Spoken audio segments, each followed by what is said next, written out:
Hello बच्चों, सभी कैसे हैं? बहुत बढ़िया, मज़े में होंगे। आज हम जो ऊष्मागतिकी का चैप्टर चल रहा था उसी ऊष्मागतिकी के आगे से बढ़ रहे हैं। हमने 10 क्वेश्चंस तो कर लिए थे फर्स्ट वाले वीडियो में, तो अब हम आज शुरू करने जा रहे हैं दूसरा वीडियो। तो आराम से देखिएगा और जो क्वेश्चन के आंसर आराम से दीजिएगा। ओके, शुरू करते हैं। देखिएगा आपके सामने हमारा जो 11th नंबर का क्वेश्चन आ रहा है उसको देखिए क्या लिखा हुआ है। देख पा रहे होंगे इस क्वेश्चन में कि भाई 3 वायुमंडलीय दाब है और उसको गैस जो है वो 4 डेसीमीटर क्यूब से 6 डेसीमीटर क्यूब तक प्रसार किया जाता है। और किया गया कार्य क्या है आपको पता ही है। कार्य के लिए कौन सा फार्मूला लगेगा? W equals to minus P delta V वाला फार्मूला लगेगा, है ना।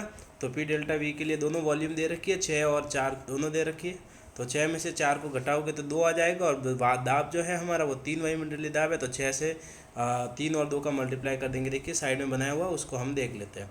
देखिए W बराबर माइनस पी डेल्टा वी आ रहा है। उसमें हमने क्या किया कि भाई 6 से लेके वो 4 तक जा रहा है, तो वो हो जाएगा 2। और माइनस पी डेल्टा वी है तो 6 में से 4 जाएगा तो 2, और 2 का मल्टीप्लाई कर देंगे 3 से तो 6 आ जाएगा। और कल ही बात हुई थी हमारी कि अगर ATM प्रेशर में दे रखा है, देखो वायुमंडलीय दाब दे रखा है, आप देख पा रहे होंगे वायुमंडलीय दाब दे रखा है। तो वायुमंडलीय दाब के लिए हमने मल्टीप्लाई किसने से करने को बोला था? 101.3 से मल्टीप्लाई करने के लिए बोला था। और जो मल्टीप्लाई कर लेंगे तो आंसर आ जाएगा -608 जूल, जो कि आंसर आपके बी वाले ऑप्शन में है। आगे बढ़ते हैं, ठीक है। देखिएगा C3H8 देख पा रहे होंगे। C3H8 है जिसको हम क्या बोलते हैं? प्रोपेन बोलते हैं। और प्रोपेन की क्रिया 5 O2 से करवाई जा रही है, आप देख पा रहे होंगे। और 3 CO2 बन रहा है और साथ में 4 H2O बन रहा है। इसने पूछा है कि delta H minus delta E की वैल्यू क्या होगी। आपको पता है तो ऊष्मागतिकी का एक बढ़िया सा फॉर्मूला है, आपको पता है delta H equals to delta E plus P delta V होता है। और पी डेल्टा V जो है वो हम आगे आदर्श गैस समीकरण लगाते हैं, तो पी डेल्टा V जो है, पी डेल्टा V वो हमारा NRT के इक्वल हो जाता है, NRT के, है ना। तो NRT की वैल्यू यहाँ लगा दी गई है। अब ये क्या कह रहा है सुनिएगा, हमें क्या क्या चाहिए? हमें चाहिए, एक तो इसने पूछा है डेल्टा H और E के संबंध पूछ रहा है यहाँ पे। तो हम एक चीज़ करते हैं, थोड़ा समझना कि भाई यहाँ पे ये जो वैल्यूज़ है वो देख लेते हैं। ये तो है लिक्विड के अंदर 4 H2O, इसको हम कैलकुलेट करेंगे नहीं क्योंकि ऊष्मागतिकी के अंदर लिक्विड और ठोस अवस्था को हम मापते ही नहीं है ना। तो यहाँ पे उत्पाद केवल 3 मोल दिख रहा है आपको, और यहाँ पे जो क्रिया कारक है वो हमारे पास में दिख रहा है, हमारे पास में 1 मोल। ऑक्सीजन तो काउंट में नहीं ले रहे हैं यहाँ पे, ठीक है ना।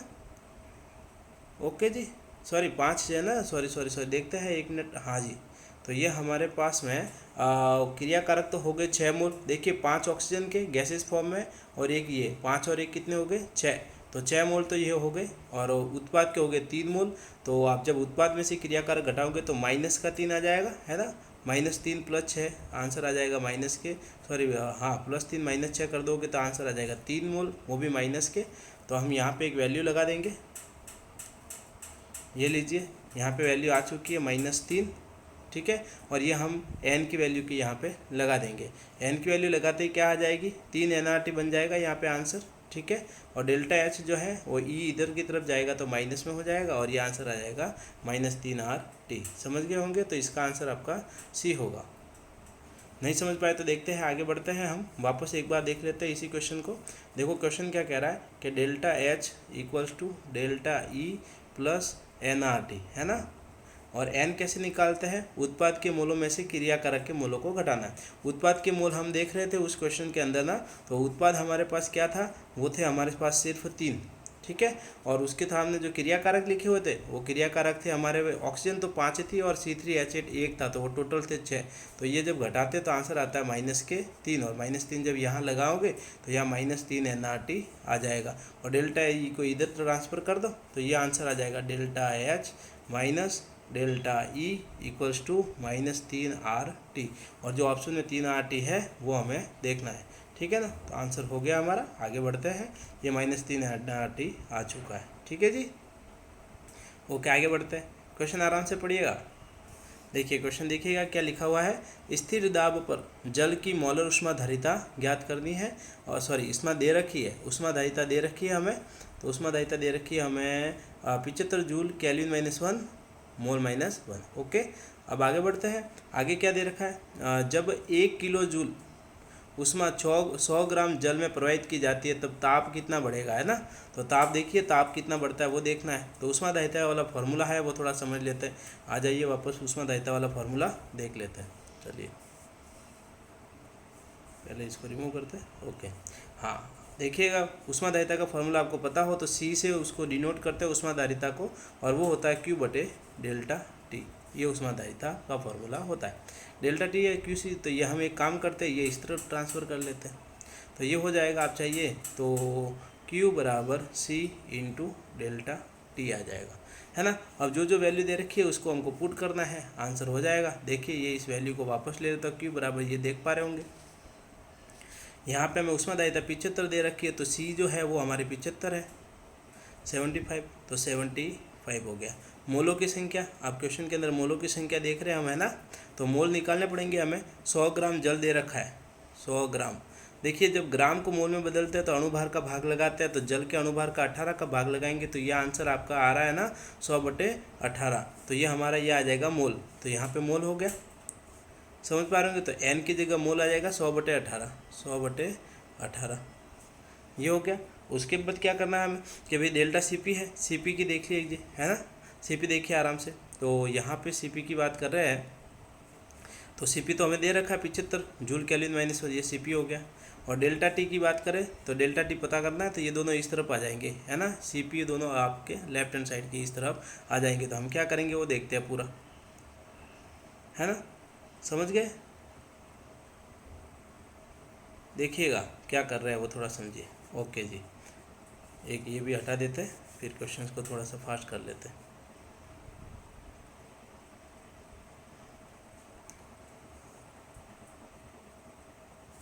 ओके, देखते हैं हम क्या कर सकते हैं। तो ये हम डेल्टा टी की वैल्यू निकालनी है हमें, डेल्टा टी की, लो जी डेल्टा टी की वैल्यू निकालनी है। तो सी पी इधर जाएगा तो क्यू तो रहेगा ऊपर, देख पा रहे हो, और एन सी पी नीचे आ जाएगा, एन और सी जो है वो नीचे आ जाएगा। क्यू कितनी है उष्मा, वो उष्मा हमें देखनी है, वो क्या देख रखा है वो देखो, 1 किलो जूल उष्मा दे रखी है, देख पा रहे हो 1 किलो जूल उष्मा दे रखी है।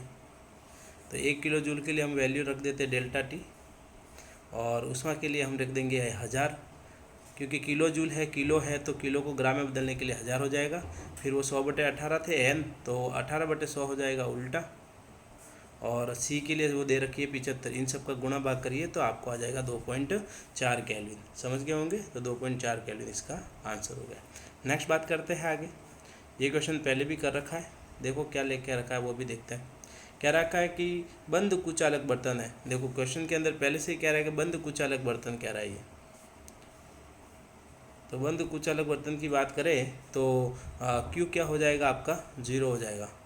तो कुचालक है तो उसमें क्या हो गई 0, और फार्मूला जानते होंगे, फर्स्ट फार्मूला हमारा क्या होता है वो आप जानते हो, है ना। डेल्टा यू बराबर क्यू प्लस डब्ल्यू, ये हमारा ये प्रथम नियम है हमारा। तो यहाँ पे अगर हम क्यू की बात को क्या कर दें 0, क्योंकि ये आपका प्रश्न में ही कह रहा है कि हमारा जो वैल्यू है वो कुचालक बर्तन है, तो हमारा delta U equals to Q हो जाएगा, यानी जितनी उसमें आंतरिक ऊर्जा होगी उतना ही कार्य किया जाएगा। क्वेश्चन क्या कहना चाहता है अभी तो आगे पढ़ा ही नहीं, उससे पहले हम कर रहे थे वो। एक बंद कुचालक बर्तन है, एक तरल को लकड़ी के डंडे से हिलाकर ताप को बढ़ाया जाए तो निम्न में से क्या होगा। देखिए वही बताइए, क्यू इक्वल्स टू 0 इसमें कौन सा है, पहले में क्यू इक्वल्स टू 0 कर दिया, क्योंकि कुचालक बर्तन है तो ऊष्मा का आदान प्रदान होगा नहीं। और डेल्टा ई की वैल्यू किसके बराबर हो जाएगी, डब्ल्यू के, पहला ही आंसर मिलेगा देखो, है ना। बाकी तो कुछ आएगा ही नहीं इसमें आंसर, सबके क्यू हमारा 0 है ही नहीं। ठीक है जी, आगे बढ़ते हैं।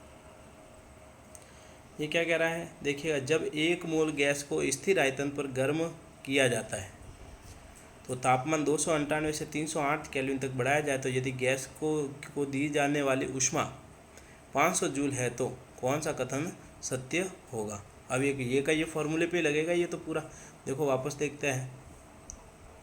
ठीक है, वापस देखते हैं भाई, क्वेश्चन वो का वही करना है मेरे हिसाब से। तो देखो क्या आपको फार्मूला पता है, फर्स्ट फार्मूला क्या रहता है, delta U equals to Q plus W होता है ना। चलो देखते हैं। तो डेल्टा यू बराबर क्यू प्लस डब्ल्यू है, तो क्यू डेल्टा यू बराबर क्यू प्लस डब्ल्यू है। ऊपर से क्या कह रहा है ये कि भाई तापमान को बढ़ाया जा रहा है ना। ओके, स्थिर आयतन है, आयतन कैसा है स्थिर। डब्ल्यू की वैल्यू आपको पता है क्या होती है, डेल्टा यू बराबर Q minus P delta we, ये आप जानते हो पी डेल्टा वी। और यहाँ पे हम कह रहे हैं कि आयतन जो है वो स्थिर है। अगर आयतन स्थिर हुआ तो आयतन हो गया जीरो, तो ये पूरी वैल्यू क्या हो जाएगी, जीरो हो जाएगी। तो हमारा आंसर आ जाएगा डेल्टा यू बराबर क्यू के इक्वल आ जाएगा। तो इस बार हमारा है ना कार्य जीरो हो रहा है, समझिएगा वापस। क्यू क्योंकि हमारा ये कह रहा है स्थिर आयतन से डब्ल्यू क्या होता है, जीरो, तो डब्ल्यू होता है जीरो, उसकी वजह से हमारा डेल्टा यू और क्यू इक्वल होगा, जो कि आंसर बी में मिलेगा। नेक्स्ट क्वेश्चन की बात करें, पहले इनको हटा देते हैं थोड़ा सा। लो जी,